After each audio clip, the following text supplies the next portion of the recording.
to give us your full name and then spell it for us for the record. And then give us your date of birth and the location where you were born. You don't want your roll number in there or anything? No, well, Okay. you can add that if you want. Well, whatever. Yeah, okay. Okay, You're we are rolling. rolling. Kenny, you want to give us your full name and spell it for us? And then give us your date of birth and where you were born. My name is Kenneth. I have a middle initial K for Keltner, and I pronounce my last name Schuyler, Schuyler. Spell the first two names. First name is Kenneth, Kenneth, and my middle name is Keltner, Keltner. And I was born July 12, 1936, and I was born in Milwaukee, Wisconsin. Now, give us the names of your mother and father with your mother's maiden name. My mother's name was Rose, and her maiden name was Toplak, Toplak. My father's name was Harold and Schuyler, and he was born here in Oneida, Wisconsin. And where was your mother from? My mother was, I believe, from Grand Rapids, Michigan, but her parents came from Europe. They were from the old country, and she had a sister, one sister. Just where did your folks meet? Did they ever tell you? My father, in the, I believe, the late 20s or early 30s, they moved to Milwaukee. He moved to Milwaukee looking for work, and it was in the south side of Milwaukee that my mother and father met, and they lived near each other in Milwaukee. Okay. Do you remember the names of your grandparents? Yes, my grandparents on my father's side was Jonas Schuyler and Abby, or Abigail Schuyler. On my mother's side, her mother's name was Mary, and her dad's name, or my grandfather's name, was Steve Toplak. Do you remember the maiden names of either one of your grandmothers? Abby, my grandmother on my dad's side, was a Dockstader, but I don't know whose family in the Dockstader clan where that was. My grandmother's on my mother's side, no, I don't know her maiden name. Did you know your grandparents at all on either side?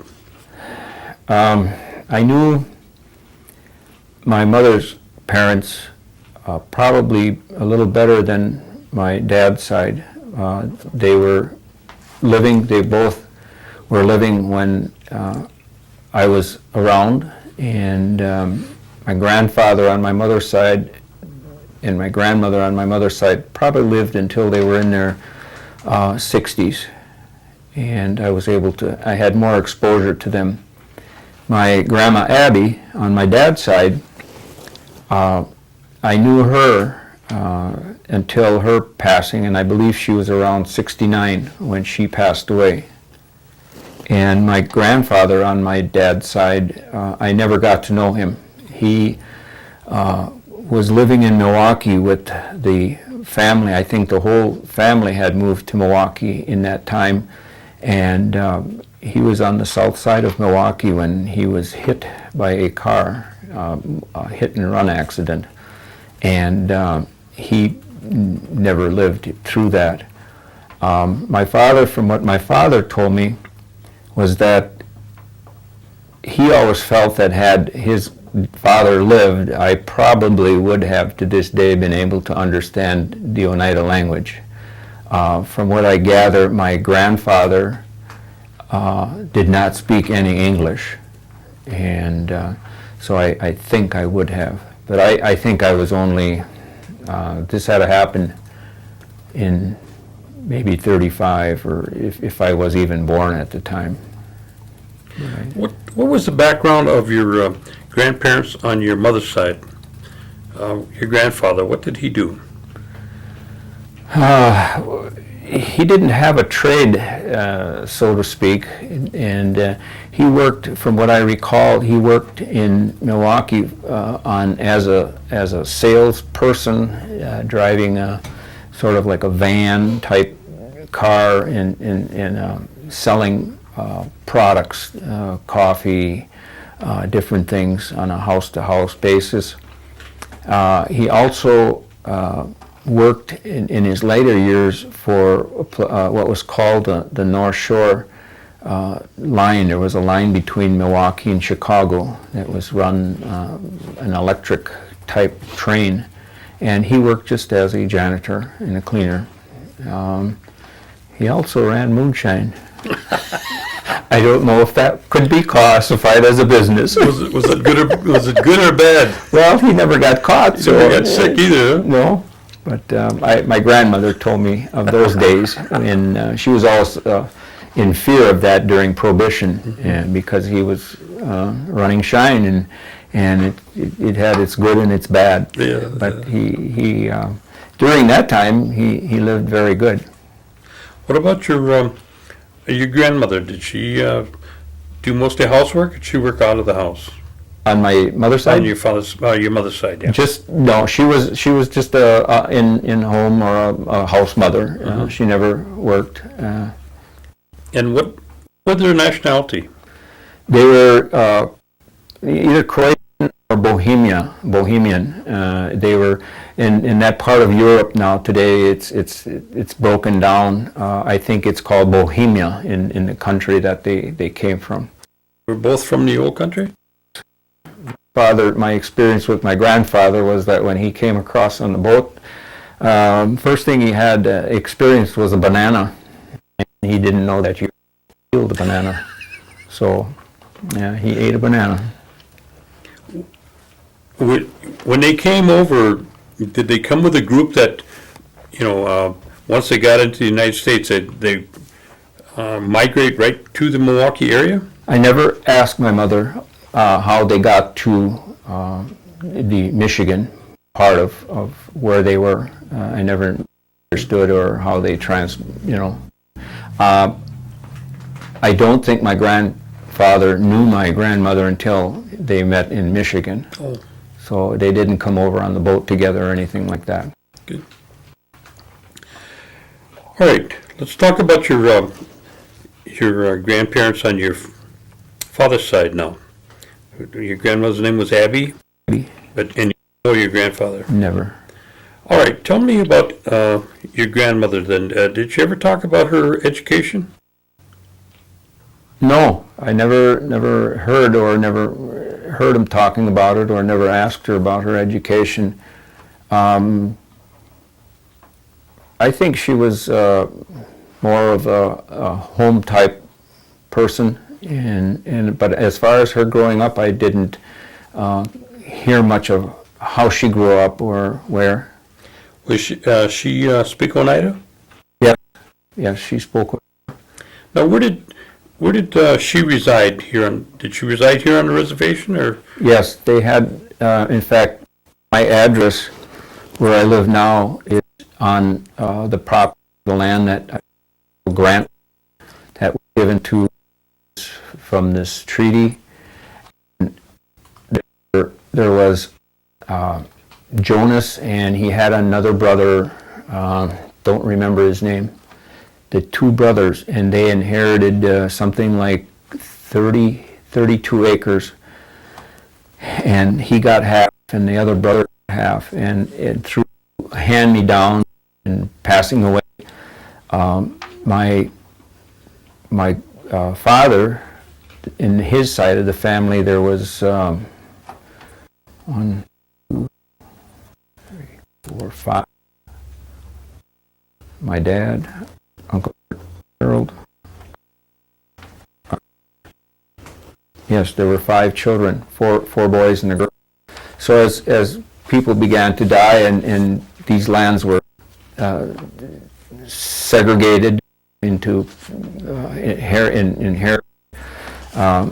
It came down to about 3 parcels or 4 parcels, and I live. My uncle Art had. When he passed away, his family had 5 children, and they all live in Milwaukee. And they had a meeting maybe 7 or 8 years, 9 years ago, as to did anybody of the family, the brothers or sisters, want to do anything with the property that's located here, and not to. So they approached me, and there is about approximately 5.7 acres of land. That's So where is that located at? That's located North Road here in Oneida, located near the apple orchard at the top of Highway 54. Okay. And I've been living on that property now. I have a home there for approximately 7 or 8 years. Now, when you think of your grandmother, and she was pretty much of a home person, and there was 5, what did you say, 5 children? 5. Besides your dad, or with? My dad. Okay. And was your dad the oldest? Oh, my father. The oldest was my uncle Jonas. His birth was 1906, because he was 30 years younger. And my father, I believe, was the brothers and sisters, the birth dates. Now, what did you go to church at? My grandmother, they were Episcopal, grew up as an Episcopal in the Oneida Episcopal Church, from what I gather. Okay. Now, you say you were born in Milwaukee, and with the sisters? I have 2 siblings. My oldest sister, or the oldest one, is my sister. Her Dolores. I call her Betty, and her married name is Hill, but it was Dolores Schuyler. I also have a half-brother, his name is Kevin Doxty. Father passed away when he was approximately 43 or 44 years old in about 1954. And I believe in 1955, my mother remarried her husband, his husband, doctor, and they had one. Now, when you were growing up, did you grow up in Milwaukee? Yeah, until I was 8 years old, and at 8 years old, father and my mother had an opportunity to move back to Oneida, and they bought a tavern in Oneida. It was by August Firm at that time.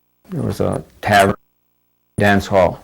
So 1948 in February of 1946, moved back just after the war was just ending, 1946. So up until I was in the 8, I lived in Milwaukee. What work did your dad do in Milwaukee? My father worked for Milwaukee.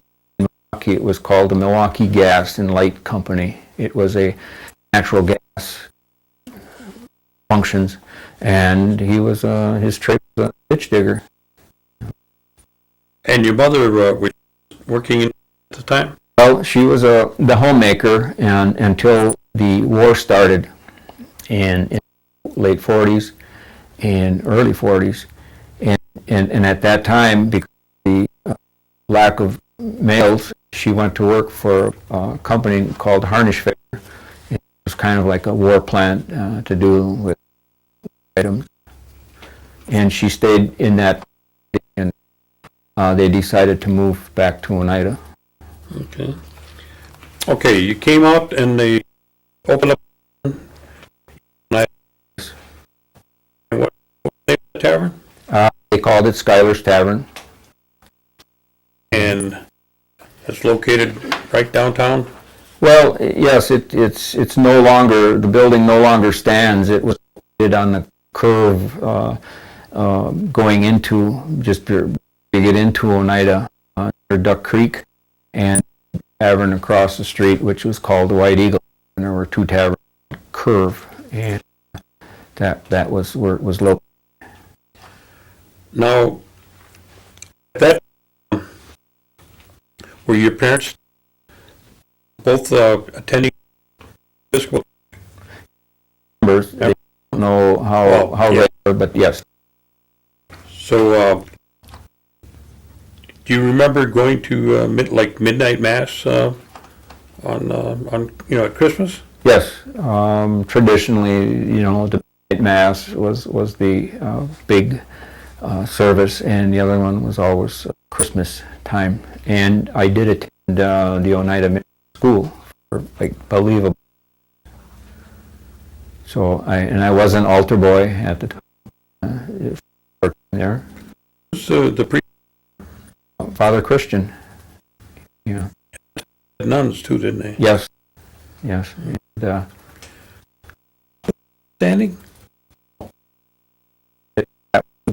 at that time, and I had questions, or it was mentioned that my mother, her last residence, had lived across the street where the hospital was located. That's how I got to know that there was a hospital standing there. Tell me what a typical Sunday would have been like at home. Well, growing up in Africa,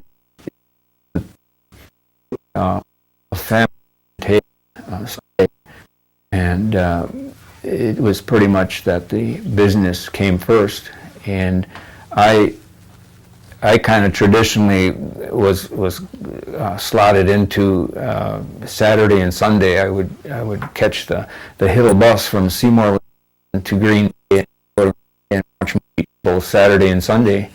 And if other than that, if I didn't go to movies, I would just hang around the house and outside and play. As far as a family function, we do a lot of that in the business. So your folks both ran the tavern at that time?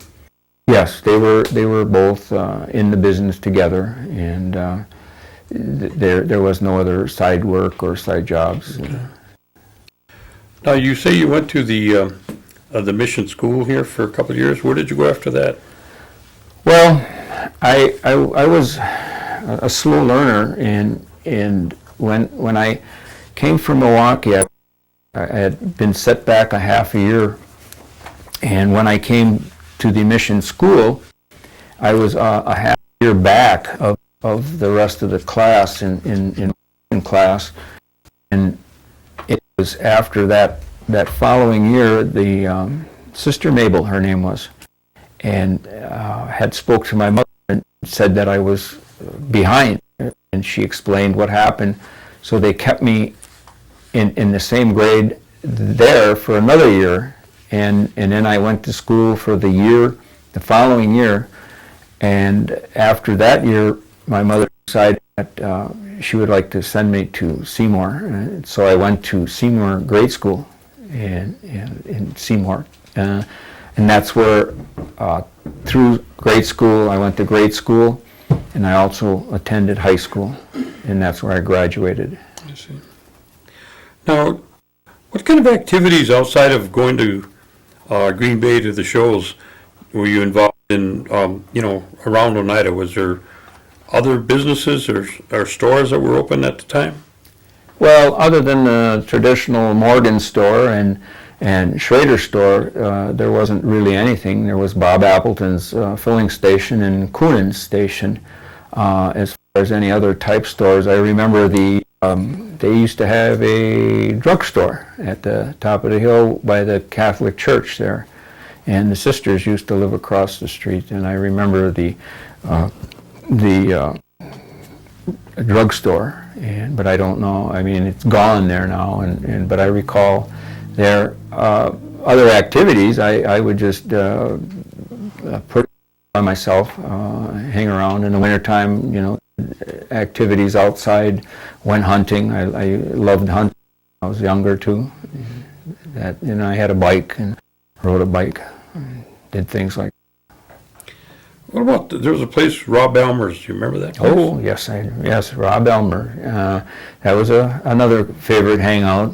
Rob was very nice with younger kids, younger people, and I always seemed to end up over there and would help them during haying time or during thrashing time, going out, helping them shock the oats up, letting them dry. And then after it was dried, he would let me drive the horses. It was the horses then he had. Well, he pretty much believed in only horses, and we would go through the thrashing time, and it was a big time of the year, the season, to do that. I also helped him when it was time to cut the corn and make silage for the time. Yes, and I did spend quite a bit of time there. Okay, did you do any other kind of work, like pick cherries or pick apples or set pins at the bowling alley? Or yes, I set pins at Seymour Bowling Alley. I learned how to do that, and because I thought it was intriguing to set pins. It's nothing like today's modern technology where they had what they called the pin boys and literally set the pins. And I got good enough to work 2 alleys like most of them did. I was able to go with my uncles. We went up to, I recall, to Sturgeon Bay during cherry picking time, and we went up. I don't know how many there were, how many families. I think 2 or 3 families, and all went up to Sturgeon Bay and lived wherever we lived, but it was all kind of like in a one room type deal. And I recall picking cherries, and I recall doing that. I recall in the summertime, in the fall, was more popular around here was picking beans and picking that 100 pounds. As a kid, that was a phenomenal number to reach, was 100 pounds, I did that also. But I never picked apples. What about sports? Were you involved in sports? Sports, and in high school I played the traditional baseball, football, and basketball. I don't think I was outstanding in any one. Jack of all trades and master of none. And but I did enjoy the sports, and I also liked hunting and fishing, but that wasn't high school part of it. Mm-hmm. Did you have a motorcycle at the time? I got my first motorcycle after I had graduated, and that was in, I believe, graduated in 1955, and I think I got the motorcycle late after I had graduated.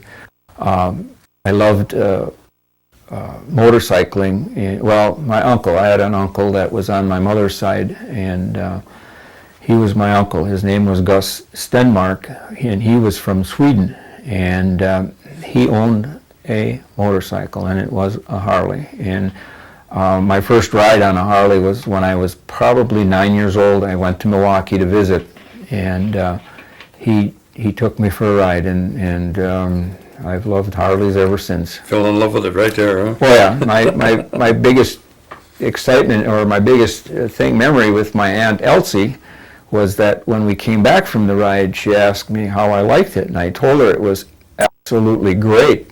I says, every time Uncle Gus went around the corner, and she says, no, you don't do that, Kenny. You lean with the bike. So, and I've since then learned that you do. So that was, but I've loved how. In '55, my mother bought me a '52 61 cubic inch Harley, which I kept until I got married, and I sold it. Now, when you left high school, what did you do? After high school, I went back to I went to college down into Platteville State Teachers College. At that time, it was called State Teachers College in the southwestern part of the state, and I went there because of an instructor at Seymour High School. He was an industrial arts teacher, and that was where he graduated. And I went for, I believe, either 1 or 2 semesters there. And then that following year, I joined the service in 1956. Yeah, so I probably only went 2 semesters, a fall and then a spring. And then I went into service in 1956, and I was in service for 3 years. Where'd they send you when you went in?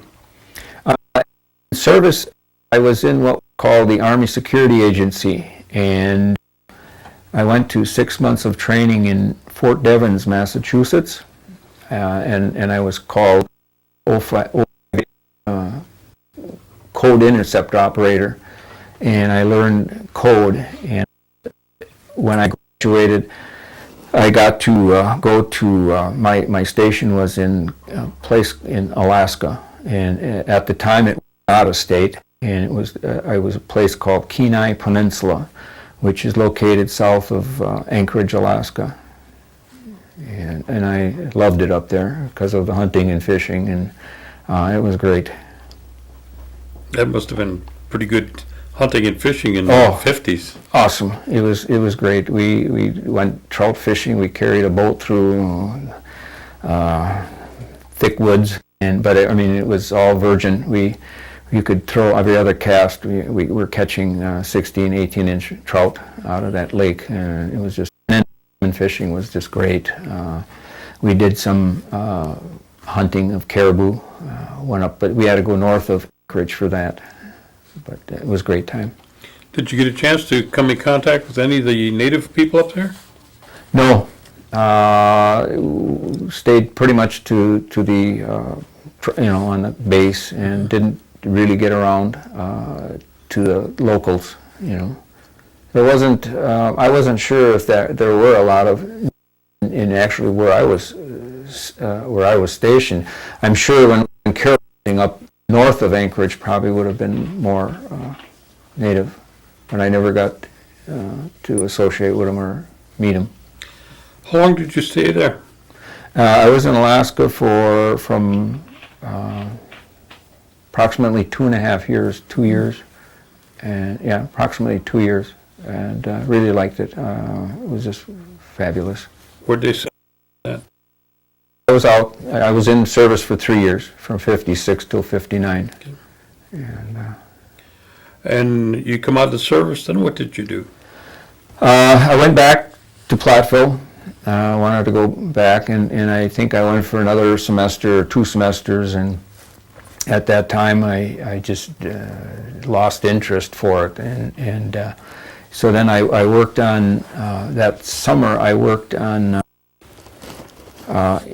in between Highway 54, or from Oneida to Green Bay on Highway 54, Murphy Construction, they were redoing the Highway 54, and that summer one of my classmates was working on the highway, and I went back to school and for the semester, and then after that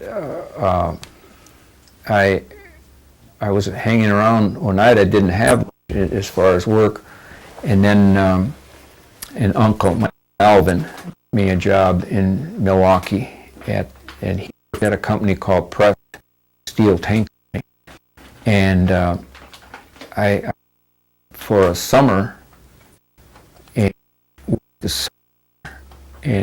I went back to school for that following fall semester, and then I didn't go back. Well, then in about January or March, he called and said that there was an opening for a machinist or a turret lathe operator.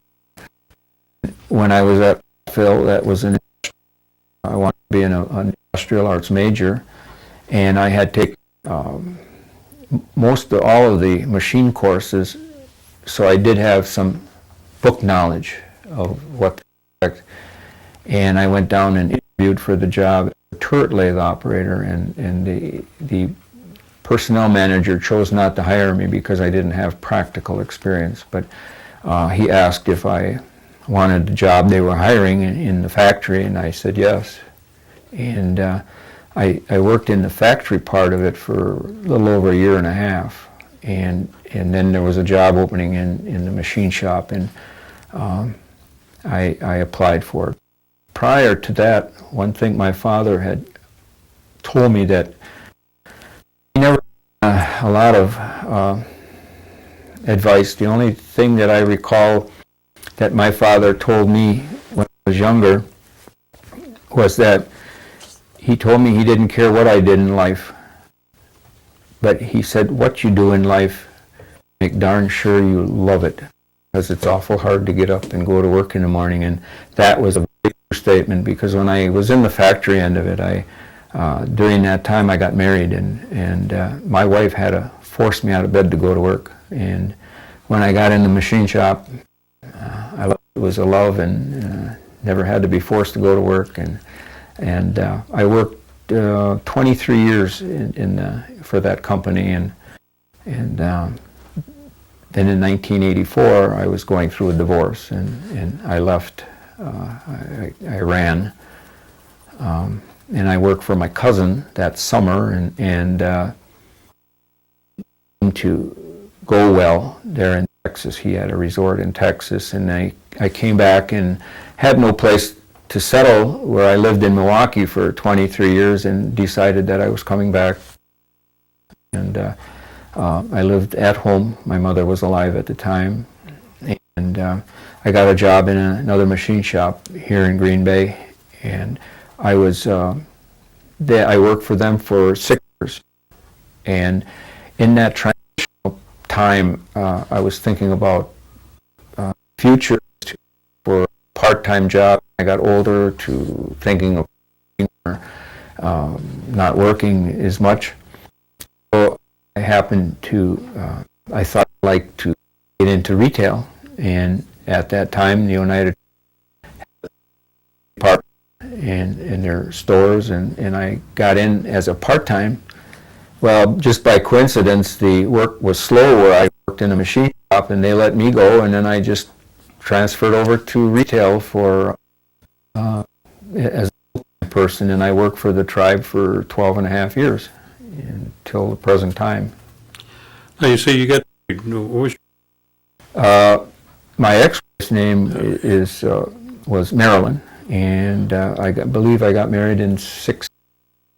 what was her last name? Her last name, her maiden name was Stoffaker. Her parents were from Monroe, Wisconsin, and they were, I believe, Schweitzers, Swiss people. And I learned that part of from Monroe is the southwestern part of the state, and cheese and the Swisher people or Schweitzer people. That was a lot of that nationality down in. Did you have any children? Yes, I have 2 children, and I have a boy, a son, and he is 40 years old. His name? And his name is Jerry Schuyler. And I have a daughter, younger. She's her name is Kim, or Kimberly, and she will be 38 this year. Do you have any grandchildren? I have a daughter has a son, and I have a grandson by him, and my son has a girl that's a granddaughter by him. Okay. Okay, you moved back to Oneida, and then you worked at Machine shop. Machine shop, and then you went into retail. Mm-hmm. But during all this time, you didn't set aside your hobbies, did you? Did you still keep up with your hobbies? Well, after I got divorced, prior to me getting divorced, I went back into motorcycle. I bought a motorcycle, and that a lot of my activity-wise, as far as participating in sports, after I got divorced was quite nil. I did make it a habit for a while. I tried to go back to Texas on my motorcycle to visit my cousin at his resort, and I did do some traveling with him, going to there. Recommended by a good friend of mine that owns a Harley shop. Made a trip it's called the Blue Ridge Parkway in eastern part of the Wisconsin, North Carolina. It's called the Blue Ridge Parkway, and that highway is almost 400 miles, and it goes through the old mountains. It was a beautiful trip, and I did do some while I was married. I left after I got out of the come back here. I pretty much became a zero as far as being active in sports. You don't take any long trips on your bike anymore? I had last summer, in the summer of 2003, I took a trip out to a place called Galax, Virginia, and I got into enjoying bluegrass music, and it's called time string band music, which is probably the step just before it was bluegrass, and it's our call it mountain music, and those are kinds of music I really enjoy. And I found out that this in Virginia convention, and last year was their 68th year in being held. Made a out there with the motorcycle, and that and trip itself, going to Galax and listening to this bluegrass music was phenomenal, because it's local people coming from out of the hills, and they didn't have known bands or national bands there. It's all, and it's a contest. Like fiddlers, they had probably 200 fiddlers that, and guitar and sorts of things. That was only part of it, which I thought that the jamming. It was generally finished by, it started around 4 in the afternoon, and then by night, probably contestants. That was not, you could go into the park where all the trailers were, and they would just have jamming sessions. That just fiddlers, bands, they would just get together, groups, and you could stay there until 3, 4 in the morning if you wanted to. I got to know a fiddler just by accident. I bought a CD from Best Buy in Green Bay, and don't know performers, and I saw the CD, something old, something new, and it had a picture of a 1940 or 1930s fella with a fiddle in his arm, and the old style hat, and I bought it, and I fell in love with his music. And he's a fiddler from a place called Mount Airy, North Carolina, which is about 50 miles from Galax. And I've met him a couple times. Last summer I met him in Virginia, and he remembered me. And he is, I believe he's 85 years old, and he's a phenomenal fiddler. And I've gotten to hear the people in North Carolina, Virginia area, where they sort of have their own style of fiddling, and I can recognize it fairly well today, when I hear. But I do have probably maybe 50 or 60 CDs, but I do enjoy that. Now, didn't I understand you say you got remarried? Oh yes, I thought by being in retail I would meet some woman, and be able to start over again. And I was working at the casino part of our smoke shop we had at that time, and I thought, well, I should be able to meet a lady here. And then I thought, no, I don't want to meet a lady there because she's probably got a problem. So I kind of, I was in a 9-year relationship in Oneida for a while, and then that didn't work out. And so I was kind of reluctant to look or search for a relationship. And then one day, a lady with her grandson came in, and she seemed to be very nice, and she asked her, and he was speaking with her, and then she left, and I asked, and they were friends for 18 or 18 years, and so I said, I got to know her, and we got married, and so I've been married 4 years now. Does she go on these trips with you? Nope, she's not a Harley mama. Well, she's very afraid. She's definitely afraid of motorcycles. I told her that I can understand that if she chooses not to, then don't ride. You have to understand when you get on a motorcycle, the things that can happen, and most of the time you're not the winner. And so if you can't understand that, then you shouldn't be on one. Retired retail.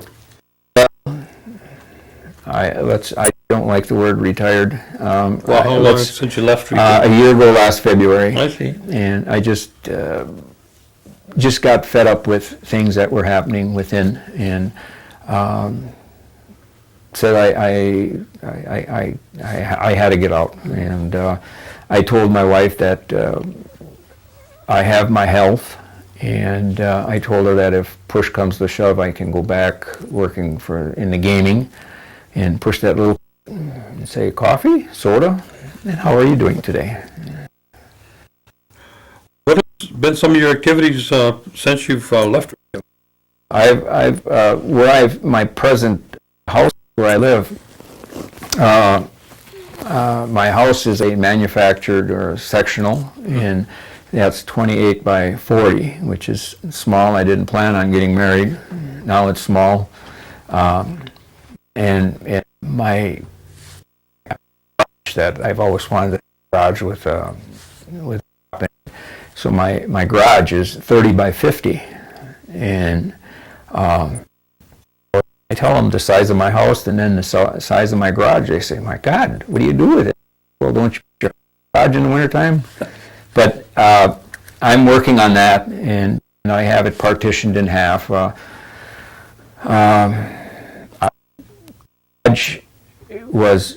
was pretty much built by me, some local help and expert in carpentry, and so I did a lot of help with local neighbors and putting it up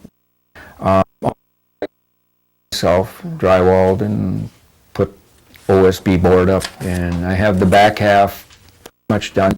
I have a furnace in the back, gas furnace. Now I'm working on the front half, where the cars are parked, and that's just absolutely keeping me busy. And then grass outside has to be cut, so I'm just enjoying this part of my life. And I think around 53, I had a turnaround in my life where I realized life is too short, and to stop and enjoy life, enjoy your surroundings, enjoy people, and and I'm not in a hurry.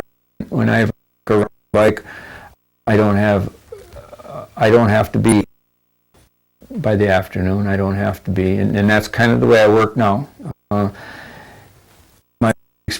Drywall, I hung one sheet all day, 4x8 on the ceiling, and I got done when I hung it. I looked at it, sat on a bench, looked at it, and says, "It's pretty darn good. That's enough for today."